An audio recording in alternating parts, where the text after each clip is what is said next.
What would you do if you got a text message that destroyed everything you worked for in 8 words? Sold your car. Jason needs surgery. Wake up. My own mother sent this on my graduation day. But what she didn't know was that I had been secretly documenting every dollar they took from me for years. And I was about to use it all. I thought graduation was supposed to be the best day of my life. 4 years of sleepless nights, 3 jobs, and more ramen dinners than I cared to count, all leading up to this moment. I'm Emily, and this is the story of how my family destroyed everything I worked for in a single text message. Picture this: caps flying in the air, parents crying, happy tears, friends hugging and taking selfies. That should have been me. Instead, I'm standing there in my cap and gown, staring at my phone screen like it just slapped me across the face. The message was from Mom. No congratulations, no, we're proud of you. Just 8 words that shattered my world. Sold your car. Jason needs surgery. Wake up. My hands started shaking. I read it again, hoping I misunderstood. Nope. Same 8 words. My car. The one I saved for 6 years to buy. The one with my name on the title. Gone. I called her immediately. My voice was barely a whisper when she picked up. Mom, what did you do? Emily, don't be dramatic. Your brother needs $10,000 for surgery by Friday. We had to make tough choices. Tough choices. That's what she called stealing my car. You can't just sell my car, it's in my name. We're family, Emily. Family helps family. You're young, you'll figure something else out. The line went dead. My graduation ceremony was still happening around me, but I felt like I was drowning. Everyone else was celebrating their future, and mine had just been ripped away from me. Then my phone buzzed again. Another message from Mom. Figure out the surgery fund by Friday, or you're on your own. Graduation party is canceled. I stood there in my cap and gown, diploma in one hand, phone in the other, watching my classmates celebrate with their families. And I realized something that would change everything. I had been invisible to my own family for so long. They thought they could just erase me completely. But here's what they didn't know. I had been documenting everything. Every dollar I earned, every expense I covered for them, every sacrifice I made that they never acknowledged. And I was about to use all of it. You need to understand something about my family. I wasn't born the invisible child. I became one. When I was 12, my little brother Jason got diagnosed with a chronic illness. Suddenly, every conversation in our house revolved around hospital visits, medication schedules, and medical bills. Don't get me wrong, I love my brother. But somewhere along the way, I stopped existing as anything other than the responsible one. While other kids were asking their parents for rides to the mall, I was walking 3 miles to my part-time job at 14 because Emily can handle herself. While my friends were getting help with college applications, I was filling out financial aid forms alone at the kitchen table because Mom and Dad were at another specialist appointment with Jason. That car they sold, I bought it with money from 3 different jobs. I worked at a coffee shop before school, tutored kids after classes, and cleaned offices on weekends. For 6 years. 6 years of saving every dollar, skipping movies with friends wearing the same pair of jeans until they had holes. I remember the day I finally had enough money. I was 19, standing at the dealership with a cashier's check for $8,000. The salesman kept asking where my parents were, like a teenager couldn't possibly afford a car on their own. But I did it. I bought a reliable Honda Civic that would get me to my internships, to job interviews, to the life I was building brick by brick. My parents' reaction, "That's nice, Emily. Very responsible." That was it. No celebration, no acknowledgement of what it took to save that money. Just another checkbox on their list of things Emily could handle alone. But Jason getting surgery that became a family emergency. Suddenly, everyone had opinions. Suddenly, everyone needed to contribute. Except their idea of contribution was taking everything I had worked for. The worst part, wasn't even the car. It was the assumption. The assumption that my dreams, my independence, my future could be sacrificed without even asking me. Like I was just a resource to be used when needed.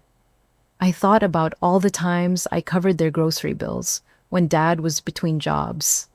All the times I paid my own tuition while they took family vacations. I wasn't invited to because someone needs to watch the house. All the birthdays where my gifts came from the clearance rack while Jason got the latest gaming console because he's been through so much. Standing there in my graduation gown, I realized I had been funding my own invisibility for years. But what really broke my heart was remembering the conversation I had with Mom just 2 weeks earlier. I had told her about my job offer in New York, how excited I was to finally start my career.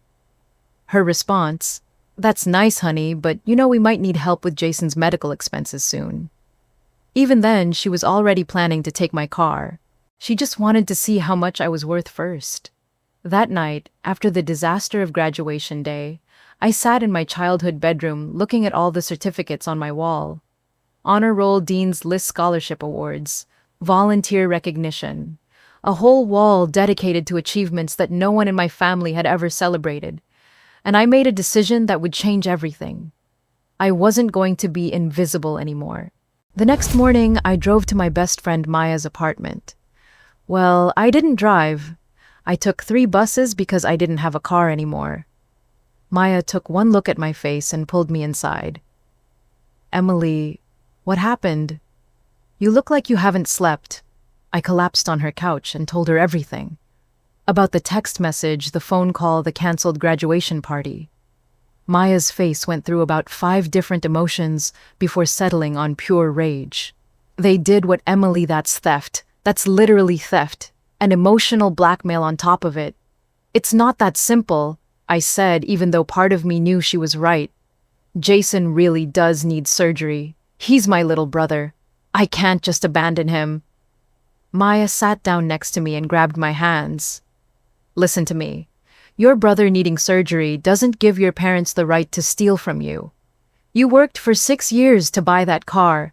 6 years, Emily. But here's the thing about being the responsible child your whole life.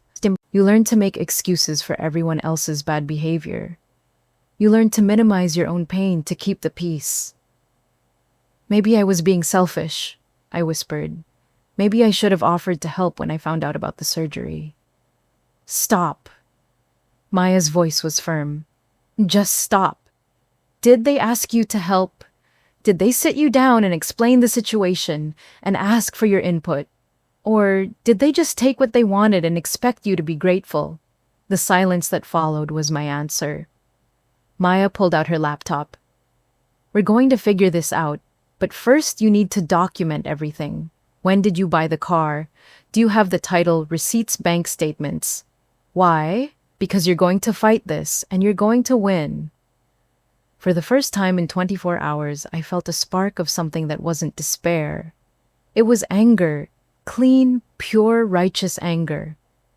We spent the next 3 hours going through my paperwork. Maya helped me organize everything in a folder. The car title with my name on it, the bank statement showing my deposits from 3 different jobs, the receipts from the dealership, even photos of me with the car on the day I bought it.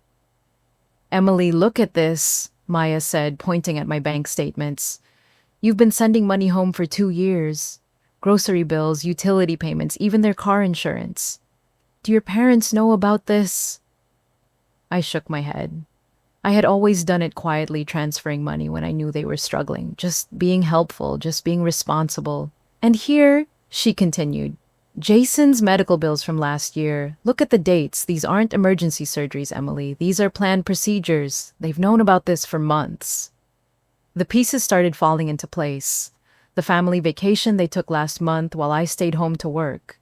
The new furniture in the living room. The expensive dinners they posted about on social media.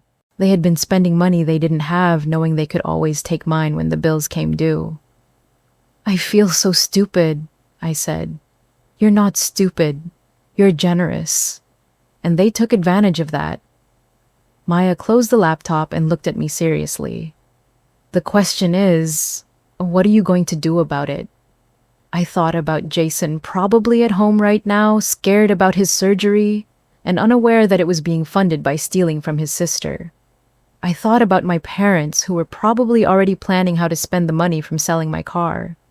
And I thought about myself sitting on a bus for the rest of my life because I was too afraid to stand up for what was mine. I'm going to call my Aunt Sarah, I said finally. Maya smiled. Your dad's sister, the lawyer. Yeah, she always said if I ever needed anything. I picked up my phone. I think it's time to find out if she meant it. The call that would change everything was about to begin. Aunt Sarah picked up on the second ring. Before I could even say hello, she was talking. Emily, congratulations on graduation, sweetheart.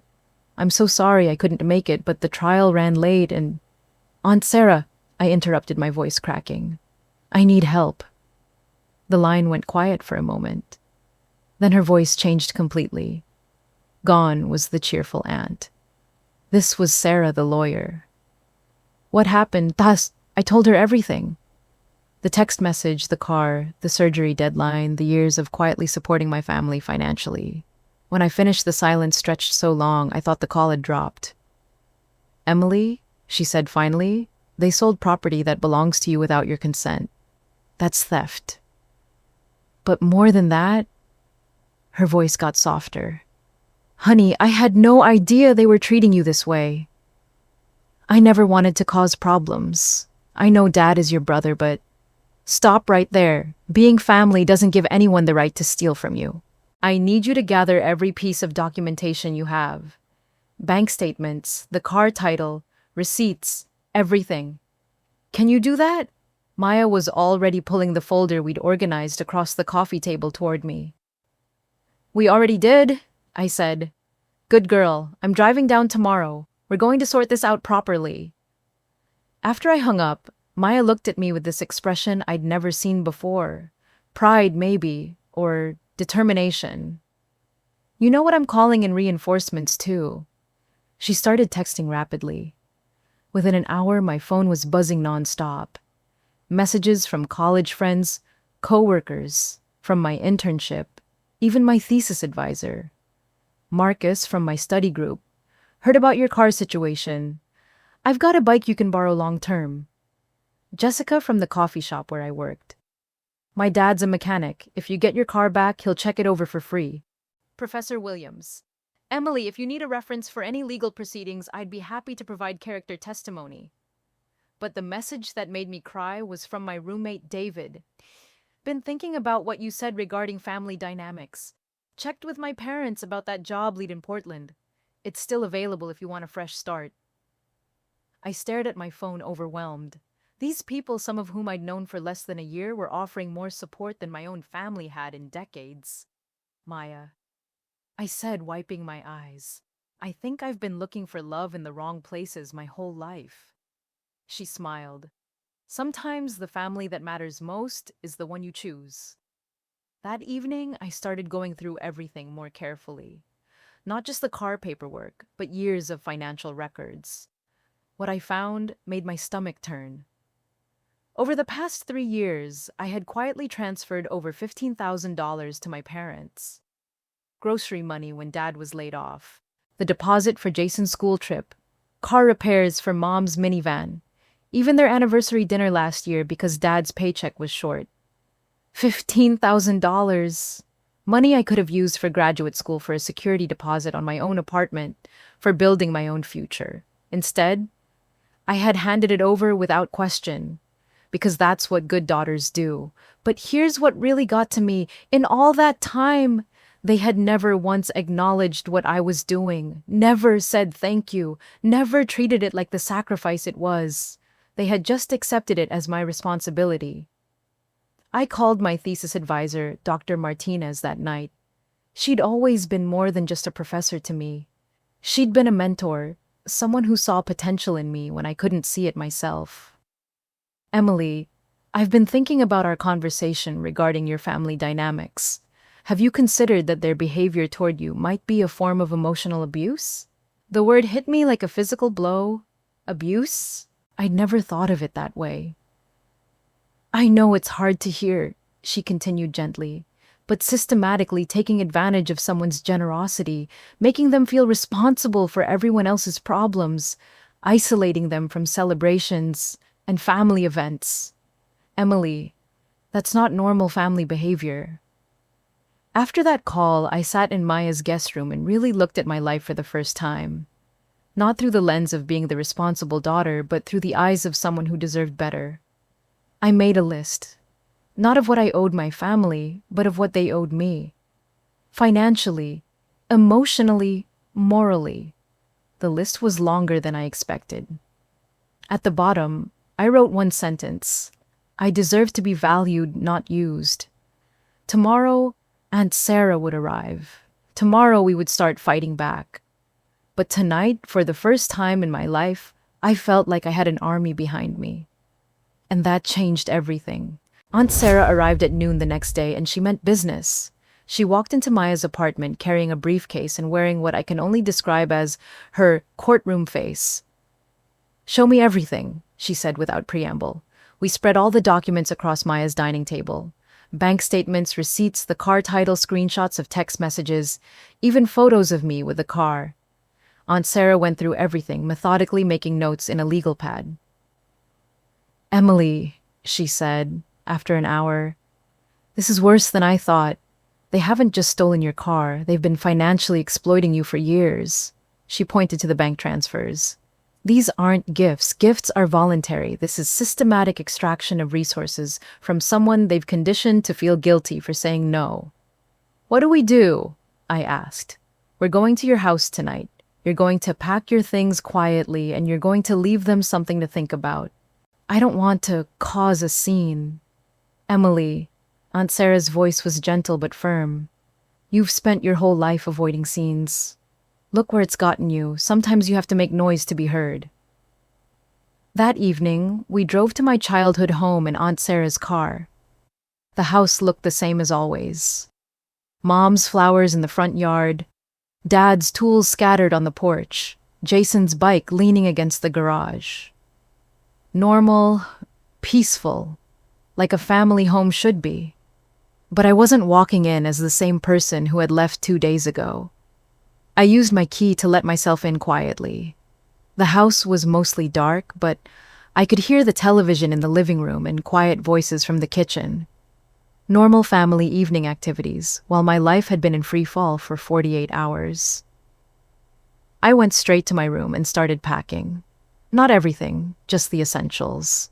Clothes, my laptop, important documents, a few photos. Things I would need to start over. As I was folding my graduation dress, I heard footsteps in the hallway. Jason appeared in my doorway looking confused and scared. What are you doing? Mom said you were being dramatic about the car thing." I stopped packing and really looked at my little brother. He was 17 now, not the sick little kid I remembered. Taller than me, healthy with clear eyes and color in his cheeks. The medical crisis that had defined our family for years had actually ended a long time ago, but somehow no one had updated the family dynamic. "Jason," I said quietly, "did you know they sold my car to pay for your surgery?" His face went pale. "What?" "No, they told me insurance was covering it and they just needed to float some money temporarily. They sold my car without asking me. $8,000, money I saved for 6 years. Jason sat down heavily on my bed. "Emily, I swear I didn't know. I would never have agreed to that. That's your car. You worked so hard for it." For the first time in days, I felt something other than anger. I felt love for my brother. Real love, not the obligatory kind I'd been trained to feel. "I know, you wouldn't have agreed," I said. "That's not your fault. But I can't keep living like this, Jason. I can't keep being the family bank account." "What do you mean?" I sat down next to him and showed him some of the bank statements on my phone. "I've been sending money home for 3 years. $15,000. Did you know that—" Jason stared at the numbers. "Emily, that's so much money. Why didn't anyone tell me?" because I was supposed to do it quietly. I was supposed to be grateful for the opportunity to sacrifice for the family. We sat in silence for a moment. Then Jason said something that broke my heart. I always wondered why you never seemed happy to come home. I thought you didn't like me anymore. Oh, Jason, I hugged him tightly. I love you so much. I always have. But loving you and funding everyone else's irresponsibility aren't the same thing. I finished packing while Jason watched. Then I pulled out a manila folder I'd prepared earlier and set it on my desk. What's that? He asked. The truth, I said. Everything I've documented, every transfer, every payment, every time I've covered for this family financially. And the car title which proves they stole from me. Jason picked up the folder and flipped through a few pages. His expression grew more horrified with each document. Emily, Mom and Dad are going to freak out when they see this. Good, I said. It's time someone in this family freaked out about the right things. I hugged Jason one more time. I love you, little brother, but I'm done being invisible. When you're ready to have a real relationship, not one based on my guilt and your family's manipulation, call me. So, I walked out of that house carrying one suitcase and the weight of 22 years of conditioning. But for the first time in my life, I felt free. Aunt Sarah was waiting in the car. As we drove away, I watched my childhood home disappear in the rearview mirror. How do you feel? She asked. Terrified, I admitted, but also lighter. That's the feeling of self-respect, Emily. Get used to it. Tomorrow morning, my parents would find that folder. Tomorrow, the real confrontation would begin. I woke up the next morning to my phone exploding. 17 missed calls from Mom, 8 from Dad, and a string of increasingly frantic text messages that started demanding and ended with something that looked almost like begging. Mom's text read like a timeline of panic. Emily, where are you? Come home immediately. What is this folder supposed to prove? Stop being dramatic. Your father wants to talk to you. Call us back now. Fine. Maybe we made some mistakes. Can we discuss this like adults? Emily, please, your brother is asking for you. I showed the messages to Aunt Sarah over coffee. She read them with the detached interest of someone analyzing evidence. Classic pattern, she said. Denial, anger, bargaining. Give it a few more hours and they'll hit depression, then try to go back to anger when that doesn't work. She was right. By noon, the tone had shifted again. Emily, you're being selfish and ungrateful. After everything we've done for you. I'd always, if you don't come home and apologize, don't bother coming back at all. Your brother is crying because of your drama. Are you happy now? That last text hit differently. Not because it made me feel guilty, but because it was such a perfect example of everything that was wrong with my family. They had stolen my car, spent years taking my money, and somehow I was the one responsible for Jason's tears. Around 2 p.m, my phone rang. Jason's number. His voice was shaky. Can you come home? Mom and Dad are losing their minds, and I need to talk to them with you here. Jason, I can't. If I come back now, they'll just steamroll over both of us. Then can I come to you, Aunt Sarah's place? I looked through that whole folder last night, Emily. I couldn't sleep. I had no idea about any of this. An hour later, Jason was sitting in Aunt Sarah's living room, looking like he'd aged 5 years overnight.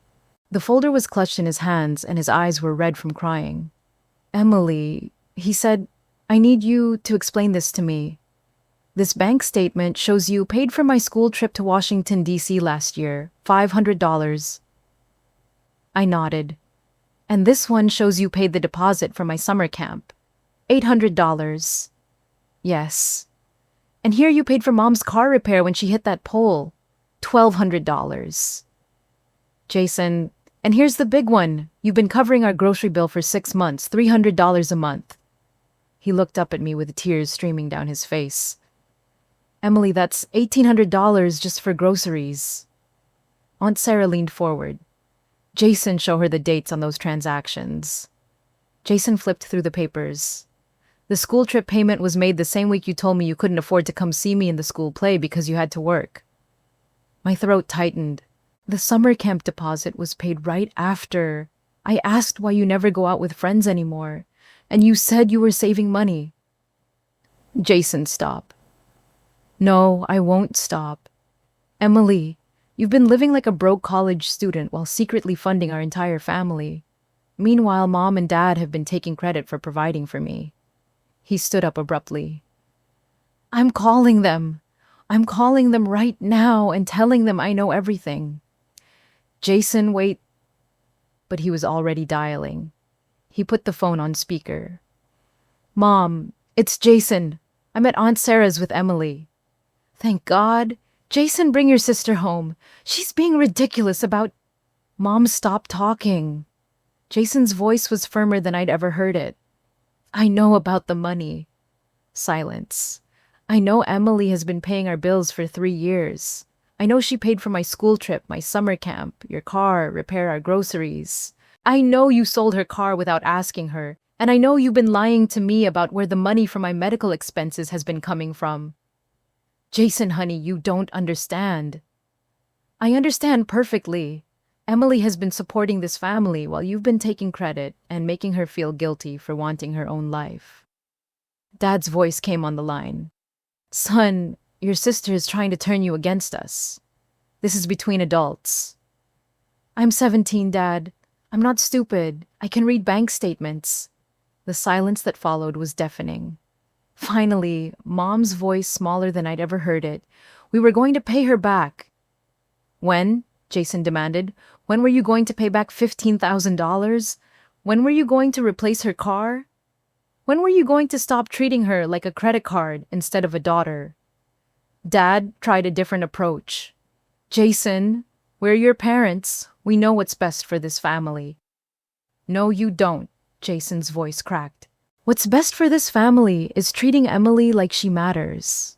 What's best for this family is honesty. What's best for this family is apologizing and trying to make this right. She's poisoned you against us, Mom said. Nobody poisoned me. I poisoned myself by reading the truth you've been hiding from me for years. Jason hung up the phone and collapsed into the chair.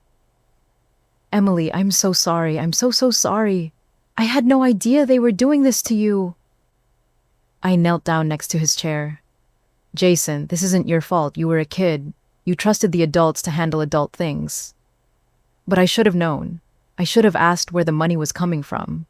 I should have wondered why you never seemed to have anything nice while I had everything I wanted. Aunt Sarah handed Jason a tissue. Jason, you can't blame yourself for your parents' choices. But you can choose how to move forward from here. What do you mean, you can choose to stand with your sister and demand better from your parents? Or you can choose to go along with the family pattern and pretend this never happened. Jason looked at me with determination I'd never seen before. I choose Emily. I choose the truth. That phone call changed everything. Not just for me, but for our entire family. Because for the first time in our lives, Jason and I were on the same side, and our parents couldn't use him as emotional leverage against me anymore. The war wasn't over, but we had just won the most important battle. What happened next was like watching 20 years of family dysfunction collapse in real time.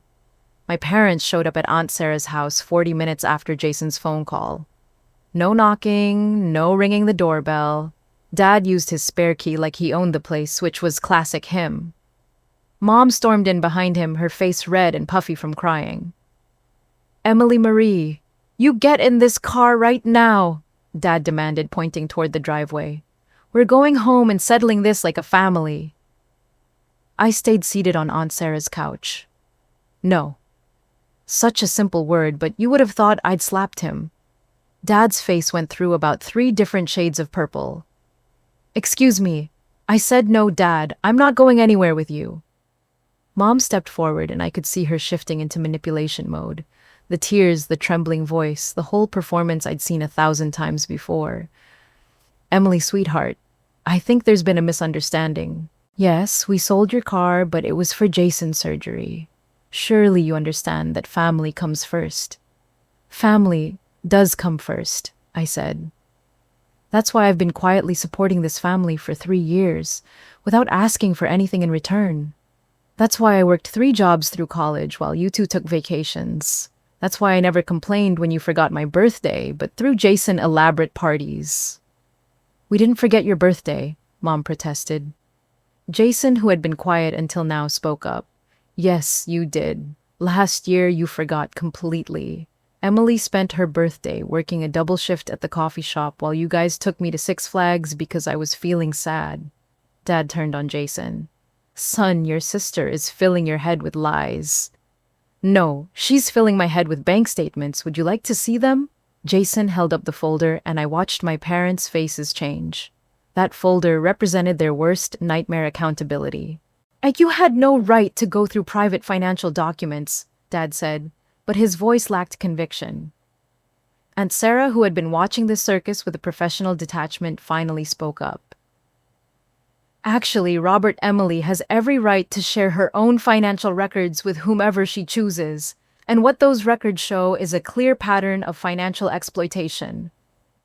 Don't you dare use legal terms with me in my own family's business, Dad snapped. Your family's business! Aunt Sarah stood up and I remembered why she was such a good lawyer. Robert, your daughter is 22 years old. She's not your property. And taking someone else's property without consent isn't family business. It's theft. We were desperate, Mom said, the tears flowing freely now. Jason needed surgery and we didn't have the money and Emily's car was just sitting there. Sitting where, Mom? I asked. In the driveway where I parked it every night after using it to drive to work. The work I do to support myself, and apparently the rest of you. We raised you, Dad said. We fed you, clothed, you put a roof over your head for 18 years. You owe us. And there it was, the truth they'd been dancing around my whole life. In their minds, I wasn't their daughter. I was their investment, and they expected returns. You know what, Dad? Let's talk about debt. I pulled out my phone and opened my calculator. Let's say you spent $50,000 raising me over 18 years. That's generous, but let's go with it. I've given you $15,000 in direct financial support over the past 3 years. Plus, the $8,000 car you stole. That's $23,000.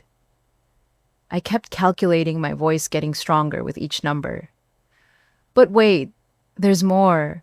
I paid my own tuition books, room, and board for 4 years. That's another $40,000 I didn't cost you. And I've been living independently since I was 18, so no living expenses for the past 4 years. Dad's face was getting redder. So by your logic, Dad, you actually owe me about $13,000. Should I send you a bill? Emily, Mom gasped. How can you put a price on family? I'm not the one who put a price on family, Mom. You did. The day you decided my love and support could be measured in dollars instead of appreciated for what it was. Jason had been quiet during this exchange, but now he stood up. I want to pay Emily back. Everyone turned to look at him. I've been saving money from my part-time job for 2 years. I have about $3,000. Emily, I want you to have it. Jason, no, I said immediately. This isn't your debt. Maybe not legally, but morally, Emily, you've been sacrificing for me my whole life, and I never even thanked you. Let me do this one thing, Mom tried to protest. Jason, that money is for your college fund. My college fund. Jason laughed bitterly. Mom, Emily has been funding this family's entire life. The least I can do is contribute to fixing the damage you've done. That's when Dad completely lost it. Fine. You want to tear this family apart over money. Fine, Emily, you're no longer welcome in this house. And don't come crying to us when you realize how hard the real world is. Robert, Aunt Sarah's voice cut through the room like a knife. Are you seriously disowning your daughter for refusing to be financially abused? She's disowning us. No, I said quietly. I'm growing up, I'm setting boundaries. I'm refusing to be invisible anymore. If that feels like disowning to you, maybe you should ask yourself why. Mom made one last desperate attempt. Emily, please. Jason really does need this surgery. If you help us this one time, I promise things will be different. I looked at my mother, this woman who had given birth to me, but had never really seen me. Mom, show me the medical bills. What? Jason's surgery. Show me the bills. The insurance claims the doctor's recommendations. If it's really an emergency, show me the paperwork. The silence that followed told me everything I needed to know. You can't, can you? Because there are no emergency bills. This is elective surgery that's been planned for months, and you've been planning to fund it with my car the whole time? Jason was staring at our parents with horror. Is that true? Is my surgery not actually urgent? More silence. Oh my God, Jason whispered. You've been lying to both of us. That was the moment our family officially broke. Not from my rebellion, but from the weight of their own lies finally collapsing under scrutiny. Dad grabbed Mom's arm. We're leaving. Emily, when you're ready to apologize and come home, you know where to find us. I'll be waiting a long time, I said. After they left, the three of us sat in silence for several minutes. Then Jason looked at me with tears in his eyes. Emily, I'm so sorry. Not just for the money, for everything. For all the years you felt invisible. For all the times they made you feel like you didn't matter. You matter. You've always mattered. That's when I finally cried. Not from sadness, but from relief. Because for the first time in my life, someone in my family was seeing me clearly. The next few weeks were a whirlwind of changes that I never could have imagined. First, Aunt Sarah helped me file a police report for the stolen car. The police officer who took my statement looked genuinely shocked when I explained that my own parents had sold my car without my consent. Ma'am, theft is theft, regardless of family relationships, he said. We'll contact the buyer and see if we can resolve this without pressing charges. 3 days later, I got a call that changed everything. The person who bought my car was a single mother named Maria, who had no idea it was stolen. When she found out, she was horrified. Honey, she said when we met at the police station, I have teenage daughters myself. If someone did this to one of my girls, I'd be furious. I'm returning your car immediately. But here's the incredible part. Maria had already put $1,500 into repairs that my car desperately needed. New brakes, fresh oil change, even fixed the air conditioning that had been broken for months. Keep the money your parents took, she told me. Consider the repairs my graduation gift to you. I stood in that parking lot holding my car keys, crying happy tears for the first time in weeks. My car looked better than it had in years, and it was finally truly mine again. Jason kept his promise too. That weekend, he showed up at Aunt Sarah's house with an envelope containing $3,000 in cash. Jason, I told you no, I said. Emily, let me do this. Please, you've been taking care of me my whole life. Let me take care of you for once. He also had news about our parents. They're freaking out, he said. Dad called Grandma Alice yesterday to complain about you, and apparently she hung up on him. Grandma knows. I told her everything. Aunt Sarah said it was important that the whole family understood what really happened. Jason grinned. Grandma is driving down from Portland next week. She wants to meet with all of us. When Grandma Alice arrived, she came armed with her own paperwork. Turns out, our family's financial manipulation had deeper roots than I realized. Emily, dear, she said, settling into Aunt Sarah's living room with a cup of tea. Your parents borrowed $12,000 from me last year for emergency home repairs. But Jason tells me your bank statements show you've been covering their bills. She pulled out her own folder. I did some digging. The emergency home repairs were actually a hot tub and new deck furniture. Meanwhile, you've been eating ramen for dinner and working yourself to exhaustion. Grandma Alice looked at me with the kind of fierce love I'd been craving my whole life. Emily, I'm setting up a trust fund for your graduate school, and I'm having a serious conversation with my son about his responsibilities as a father. But the biggest change was happening inside me. For the first time in my life, I wasn't walking on eggshells around anyone. I wasn't calculating how my words might affect someone else's feelings. I wasn't making myself smaller to avoid conflict. Maya noticed it first. Emily, you seem taller somehow. She was right. I was standing straighter, speaking louder, taking up space. I was learning what it felt like to matter. The job offer in Portland that my friend David had mentioned, I took it. A marketing position at a sustainable energy company with full benefits and room for growth. The salary was enough for me to rent my own apartment, buy my own groceries, and start building my own life. But before I moved, I wanted to do something for Jason. Something that wasn't about money or obligation, but about genuine love. I took him to his favorite restaurant, just the two of us. Over burgers and milkshakes, we talked about our childhood, our fears, our dreams. For the first time ever, we had a conversation as equals, not as the responsible sister and the protected baby brother. Emily, he said, I've been thinking about Mom and Dad, about whether I should forgive them. What have you decided? I think forgiveness and trust are different things. I can forgive them for being imperfect parents, but I can't trust them to treat you fairly anymore. And I can't pretend that what they did was okay. Jason was growing up too. The surgery he supposedly needed so urgently. Turns out it was completely elective and could wait 2 years. He'd decided to use his savings for college instead, and deal with the surgery when he was older and could make his own medical decisions. I'm proud of you, I told him. I'm proud of you too. You taught me what it looks like to stand up for yourself with dignity. A week before I moved to Portland, my parents made one final attempt to reconcile. They showed up at my new apartment looking older and smaller somehow. Emily, Mom said, we miss you. The house doesn't feel like home without you. We're willing to forget about all this drama if you are, Dad added.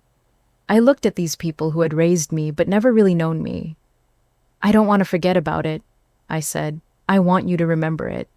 I want you to remember what it cost me to be your daughter for 22 years. We love you, Mom whispered. I love you too, I said. But love without respect isn't enough anymore.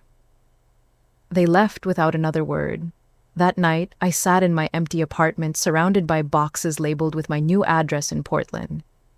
Jason stopped by with pizza and helped me pack the last of my things. Are you scared? He asked. Terrified, I admitted, but also excited. For the first time in my life, I get to find out who I am when I'm not trying to fix everyone else's problems. I'm going to miss you. I'm going to miss you too. But, Jason, we're not losing each other. We're finally finding each other. As I loaded my car the next morning, I realized something profound. I wasn't running away from my family. I was running toward myself. And that made all the difference. 6 months later, I'm sitting in my own apartment in Portland, Oregon. The walls are painted the color I chose. The furniture is stuff I picked out and paid for myself. There's a photo on my mantle from my real graduation party, the one Maya threw for me a month after I moved, where everyone who actually mattered was there to celebrate. My phone rings. It's Jason.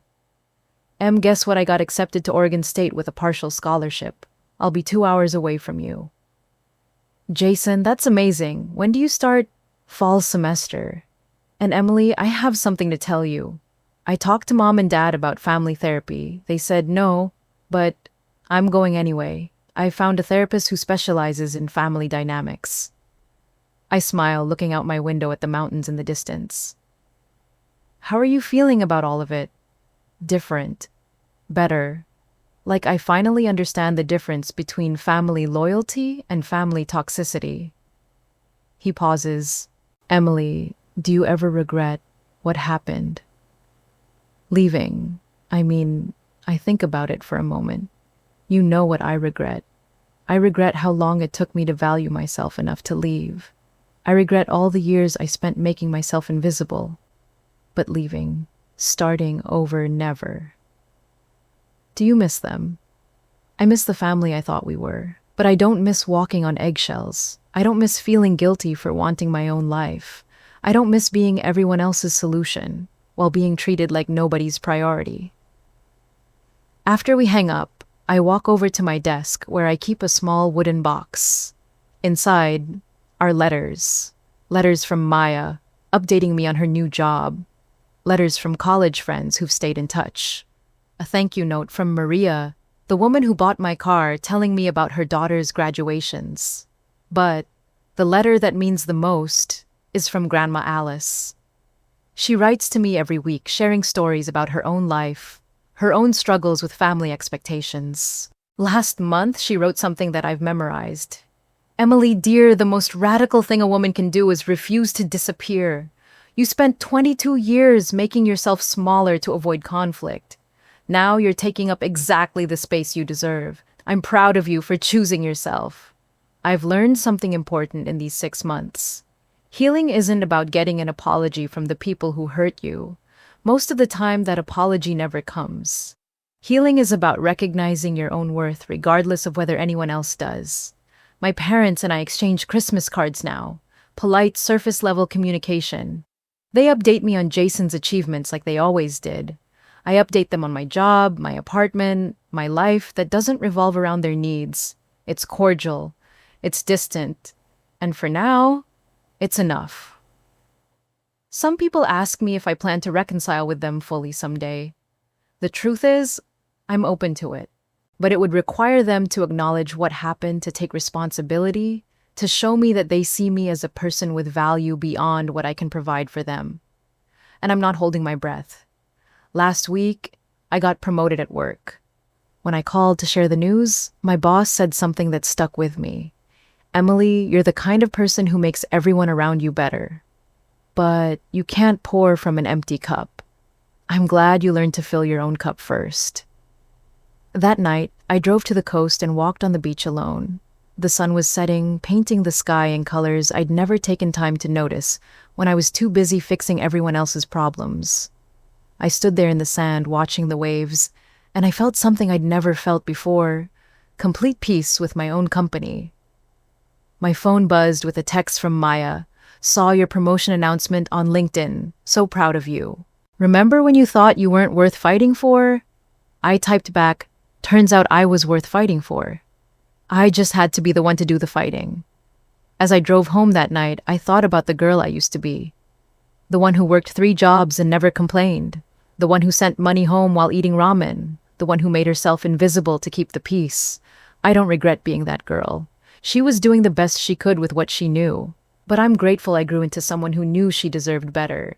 If you're listening to this story and you see yourself in it, if you're the one always giving, always accommodating, always making yourself smaller for everyone else's comfort, I want you to know something: you matter. Your dreams matter, your boundaries matter, and you don't need anyone's permission to choose yourself. The most powerful words I ever learned to say weren't, "I'm sorry," or "I'll fix it," or whatever you need. The most powerful words were simply, "No, I deserve better. And so do you."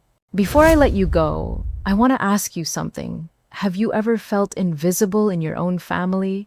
Have you ever been the one everyone turns to when they need something, but somehow you're never the one being celebrated when good things happen? If this story resonated with you, if you saw pieces of your own life in Emily's journey, I want you to know you're not alone. Thousands of people have shared their own stories in the comments of videos like this one, and the common thread is always the same. The moment you stop accepting less than you deserve, your whole world changes. Maybe you're the Emily in your family right now. Maybe you're working multiple jobs while your siblings get financial support. Maybe you're the one who always picks up the slack, who never complains, who gets taken for granted because you're so responsible. Or maybe you're watching this and realizing you might be the Jason in someone else's story. Maybe there's someone in your life who's been quietly supporting, quietly sacrificing, quietly disappearing while you benefited from their generosity without really seeing it. Either way, it's not too late to change the story. In the comments below, I want you to share what resonated with you most about Emily's journey. Was it the moment she finally said no? The realization that love without respect isn't enough. The decision to choose herself, even when it meant losing her family's approval. And if you're comfortable sharing, tell me about a time you had to choose between keeping the peace and honoring your own worth. What did you choose? How did it turn out? These stories matter because they remind us that we're not crazy for wanting better. They remind us that setting boundaries isn't selfish. They remind us that sometimes the most loving thing you can do for a dysfunctional family system is to refuse to participate in it.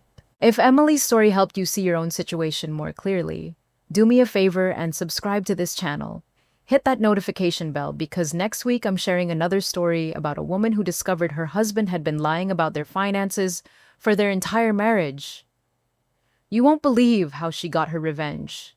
And if you know someone who needs to hear Emily's story, someone who's been making themselves invisible to keep everyone else comfortable, share this video with them. Sometimes we need to hear our own story told through someone else's experience before we can recognize what's really happening.